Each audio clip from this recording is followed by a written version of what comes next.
Vamos conversar com a coordenadora de pesquisa da articulação Agro é Fogo, Carolina Motoc. Bom dia, Carolina. Bom dia a todos os ouvintes, tudo bem? Tudo certo. O que não está muito certo é a questão da preservação ambiental no Brasil, né, Carolina? Diversos incêndios têm sido usados como arma no avanço da grilagem de terras e na expulsão de comunidades de seus territórios, e esse é o cenário que é descrito no dossiê Agro é Fogo, que teve sua segunda fase lançada na última quarta-feira.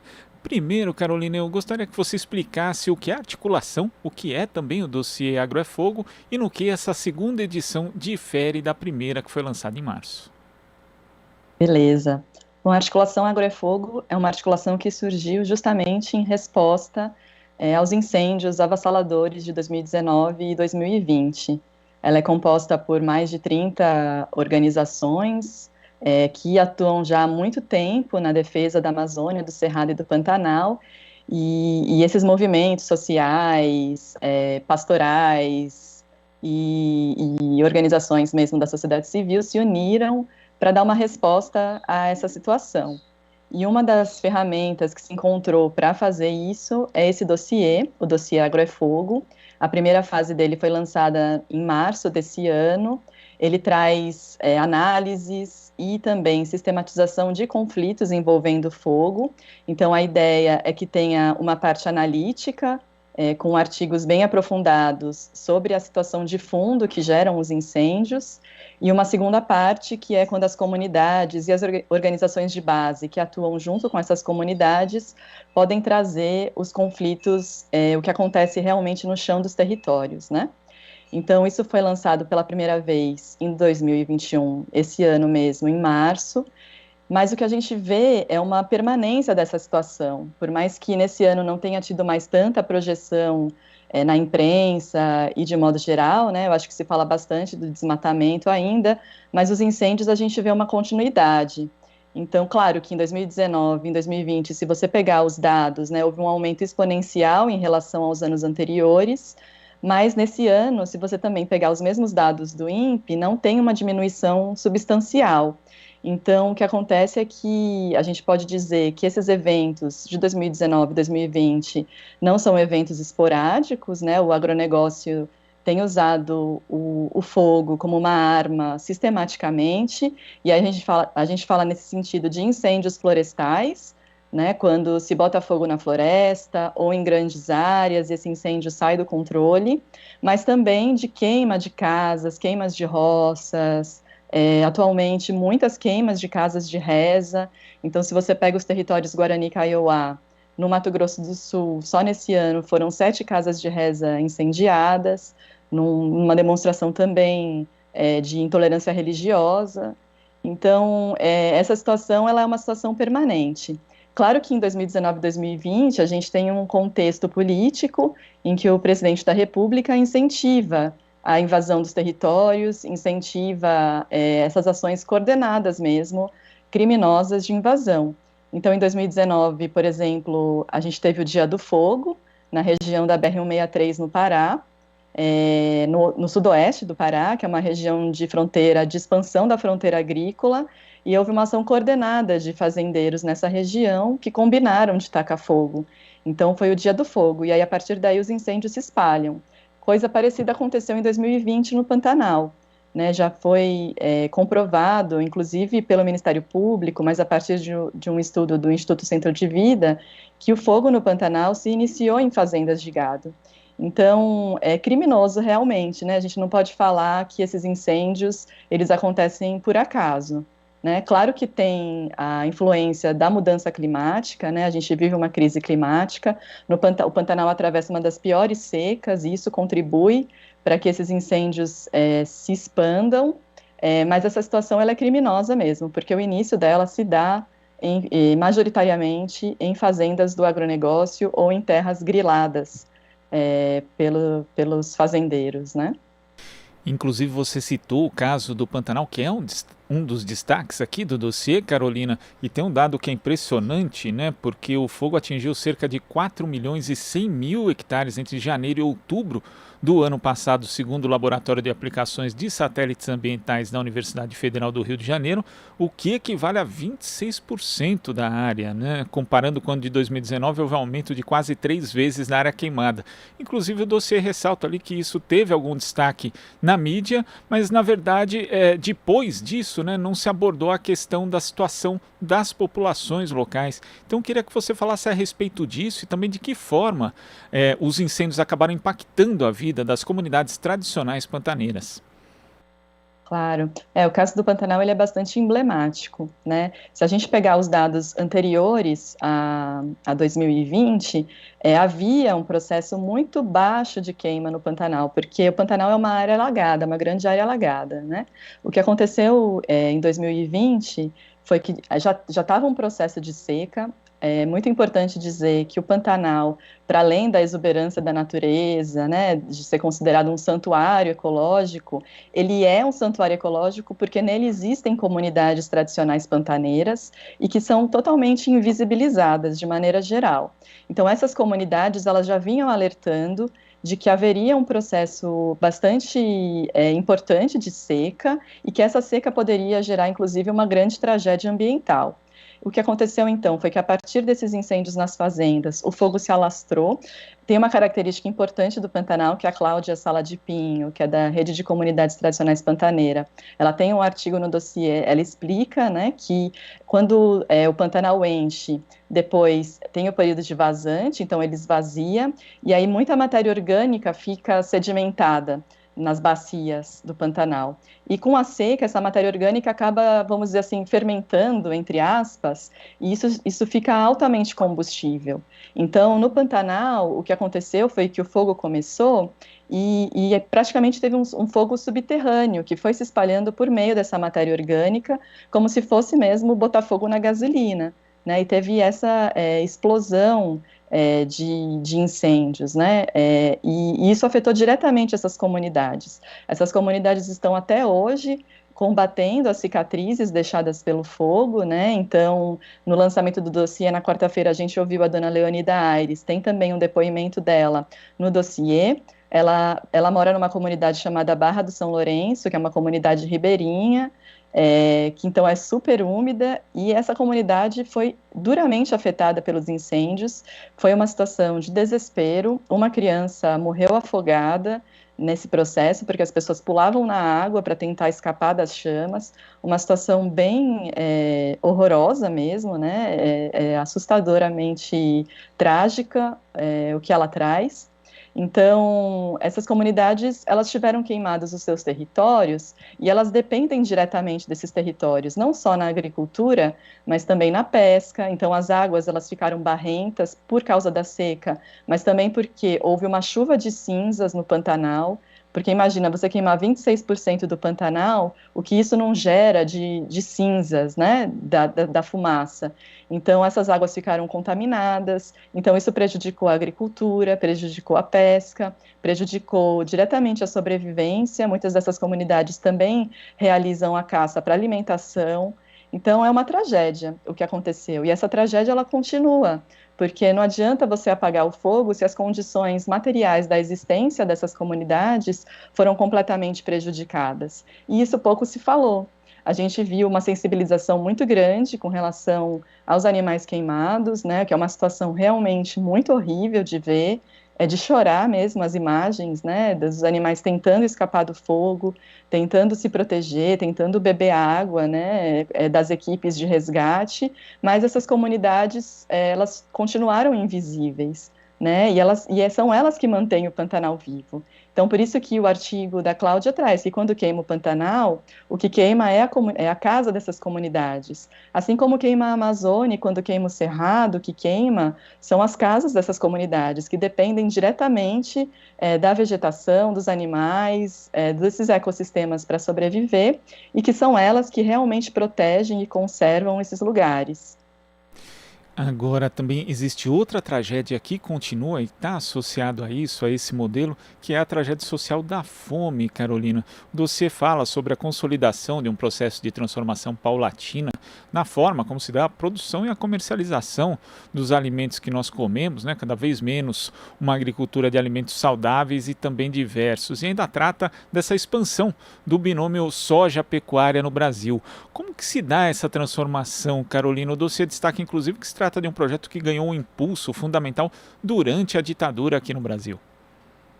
Sim, esse artigo é do Silvio Porto e da Diana Guiar, ele chama O Agro é Fome, justamente para mostrar que há um processo, digamos assim, orquestrado de diminuição das áreas de plantio de alimentos. Então, no Brasil, a gente costuma ouvir muito, né, que o agronegócio, ele é o grande produtor de alimentos, há uma narrativa oficial muito forte, com propagandas, né, na principal emissora de TV do Brasil, dizendo que o agro é tech, que o agro alimenta, que o agro é responsável pela alimentação dos brasileiros, mas quando a gente vai ver a participação do agronegócio na produção de alimentos mesmo é muito baixa. O agronegócio, ele está destinado à produção de commodities agrícolas para exportação, majoritariamente soja e milho e carne bovina.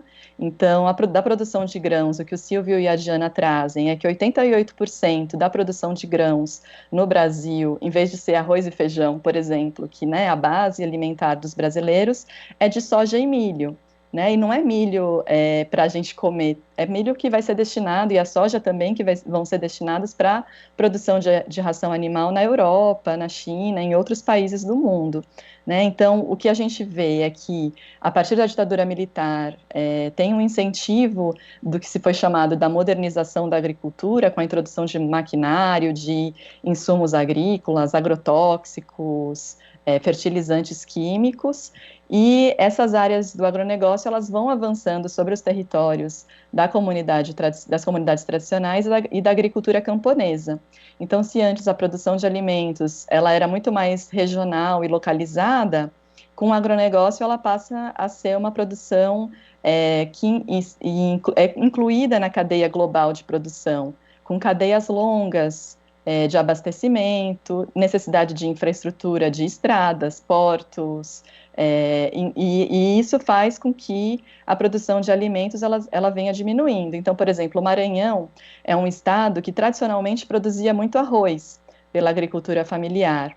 E essa produção, com o avanço da soja, do gado, vai sendo substituída. E aí o que acontece é que, de repente, os maranhenses passam a depender da produção de um arroz que vem do sul. Então, imagina o quanto isso não implica em custos na alimentação e na ampliação da insegurança alimentar. Então, a gente vê que, ao mesmo tempo em que a insegurança alimentar ela vai aumentando no Brasil, também vai diminuindo a disponibilidade per capita de arroz e feijão. Então, isso não é à toa, né? Então, quanto mais o agronegócio avança, mais a gente tem o aumento da fome. Ela é meio que proporcional, esse aumento da fome, à expansão do agronegócio, o que contraria plenamente essa narrativa de que quanto mais o agro avança, menos fome a gente tem no país. O que a gente vê é o contrário. E aí eu posso citar um caso do Tocantins, que é o caso de Campos Lindos, né? A gente vê a fronteira do Mato Piba, no Maranhão, Pará, Piauí e Tocantins avançando sobre os campos das comunidades tradicionais. Então, no Tocantins, por exemplo, onde houve uma grande grilagem pública de terras, em Campos Lindos, é um município, o município de Campos Lindos, ao mesmo tempo em que ele era o principal produtor de soja do estado por muitos anos, também era o município onde tinha menor IDH. Então, a situação de pobreza extrema, quando era um dos maiores PIBs do Tocantins. Então, para a gente ver como que o agro, na verdade, é fome mesmo, né? Eu acho que o título do artigo é muito perspicaz. E você citou também em contraposição justamente ao modelo do agronegócio, né? A gente tem a agricultura sustentável, tem a agricultura que é praticada ali pelas comunidades tradicionais. Você citou as comunidades tradicionais pantaneiras e o papel que elas desempenham na proteção do ecossistema. E boa parte da área florestal do Brasil conta com essa proteção, ainda que enfrente inimigos fortes, né, como o próprio agronegócio. E um exemplo disso aqui que eu achei sensacional, que é destacado aqui no dossiê, Carolina, queria que você falasse a respeito, são as brigadas indígenas, né, que foram criadas em 2013 a partir do acordo de cooperação entre o IBAMA e a FUNAI, uma experiência de manejo de fogo que usa o conhecimento tradicional indígena em conjunto com apoio técnico e financeiro de órgãos governamentais. Como que funcionam essas brigadas e como elas têm sido importantes para o cuidado desses territórios? Certo, o que a gente acha muito importante no dossiê de trazer é que, além desse cenário, para além, né, desse cenário avassalador, tem muita resistência, né, e essa resistência ela se dá de diversas formas, se dá uma resistência mesmo em que as próprias comunidades elas estão sendo uma frente de impedimento do avanço do agronegócio. Então, se essas comunidades não existissem, possivelmente o agronegócio já teria transformado o Brasil inteiro num campo de capim ou de soja, né? Então, tem essas comunidades que resistem historicamente, desde que iniciou a colonização. E essas comunidades, elas possuem um saber ancestral de manejo do fogo, né? O fogo, na mão do agro, ele é morte, ele é destruição, mas na mão dessas comunidades, ele é um elemento fundamental da vida. Então, essas comunidades historicamente usam o fogo, por exemplo, no manejo das roças, as cinzas são usadas para adubação, e a gente percebe que nesse sistema rotativo das roças, onde foi colocado roça por essas comunidades, é onde tem maior diversidade de árvores, né, de espécies nativas. Então, a gente tem que pensar também que essas comunidades, elas manejam a floresta. A floresta, ela não é só uma coisa natural, né, ela também é criada por essas comunidades, a diversidade é criada por essas comunidades. E dentro desses saberes, havia um saber também de prevenir o fogo. Então, você realiza aceros, né, que são áreas em que você limpa de matéria orgânica para que o fogo usado nas roças não pule para a floresta, né, você queima essa matéria orgânica preventivamente, e isso é um manejo do fogo, que essas comunidades já realizam desde sempre, há milênios, né, desde que elas existem. E aí o que acontece é que em 2013 tem essa parceria por meio do IBAMA. O IBAMA tem um programa que é o Preve Fogo, que é de prevenção dos incêndios. Então, o IBAMA passa a se unir aos povos indígenas e à FUNAI, né, que a FUNAI é o órgão responsável pelos povos indígenas no Brasil. Então, há esse processo de parceria em que se usa tanto o saber tradicional, isso que as comunidades já faziam, né, preventivamente para combater os incêndios, e se alia a isso técnicas que o próprio IBAMA já usava para prevenir os incêndios. Então, essas brigadas indígenas, elas são abastecidas de equipamentos, como bombas de água, né, em que você carrega a água nas costas para apagar. Esse manejo do fogo, ele é realizado, então esse processo de prevenção é realizado de forma sistematizada. Então, além das brigadas indígenas, dessa parceria com o IBAMA, as brigadas, as comunidades também têm brigadas autônomas, né? Mas essa parceria ela é muito importante, porque são fornecidos equipamentos, são fornecidos equipamentos, inclusive, para monitoramento desse processo, né? Então, se há um incêndio em determinado ponto do território, essas equipes são deslocadas para esse local para combater as chamas. Então, a parceria é muito importante, mas o que a gente vê é que esses órgãos, tanto a FUNAI quanto o IBAMA, estão passando por um processo de sucateamento, né, que compromete, inclusive, a efetividade dessas brigadas. Então, são processos muito interessantes de parceria que precisam ser reforçadas, que precisam de investimento para continuarem sendo efetivas. Agora, Carolina, para a gente concluir aqui, inclusive, quem acompanha o Jornal Brasil Atual pode acessar, né, as duas fases do dossiê Agro é Fogo no agroefogo, sem acento, .org.br.